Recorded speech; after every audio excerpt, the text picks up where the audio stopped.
nous amènera à donner la parole à un autre acteur.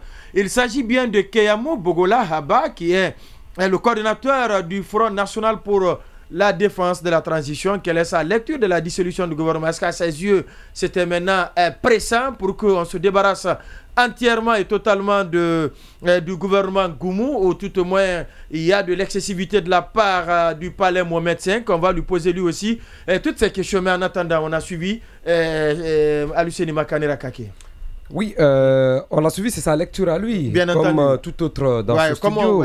Justement. Voilà, donc, mais ce qui est évident, il n'y a jamais de concordance dans le regard ou de proximité. Certainement, il peut y avoir de proximité dans les analyses, mais dire qu'on doit tous converger dans le même sens, cela n'est pas dit. C'est un phénomène politique, c'est un phénomène social, à chacun son interprétation, même si au-dessous, on oublie certainement tous dans ce studio les raisons qui sous-entendent certainement la dissolution du gouvernement. Mais l'élément d'appréciation à notre portée, c'est certainement cette divergence constatée au sommet de l'État entre le ministre de la Justice et le Premier ministre. Mais bien au-delà, parce que depuis toujours, il y a plus de 7 mois, les gens appelaient de tous leurs voeux la révocation de ce gouvernement. Nous-mêmes, dans ce studio, on a pronostiqué à plusieurs reprises que le gouvernement allait être dissous, soit aujourd'hui, demain ou après-demain ou en fin de semaine. C'est une évidence. Mais ce que je peux dire, puisqu'il y a d'autres éléments à notre portée, à notre appréciation, qu'on ne peut pas tout à l'heure ou tout au moment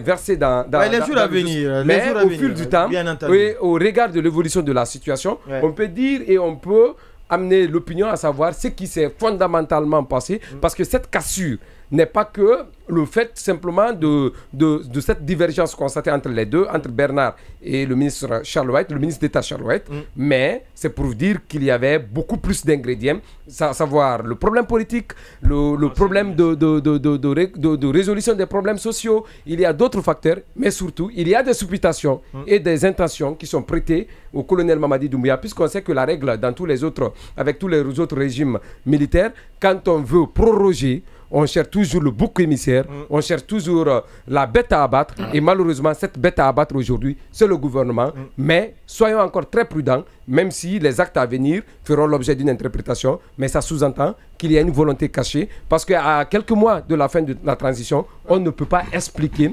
la révocation de tout un gouvernement. C'est pourquoi d'ailleurs Makanera a dit... On devait rester sur le champ. Oui, non, il n'y a pas fait de bête. Je dis c'est pourquoi Makanera disait que c'est une première dans notre histoire. C'est bien vrai, mais comme l'a dit M. Condé, bornons-nous à commenter la dissolution du gouvernement. Maintenant, l'autre débat se fera quand l'acte se posera. Alors, on va aller sur le terrain.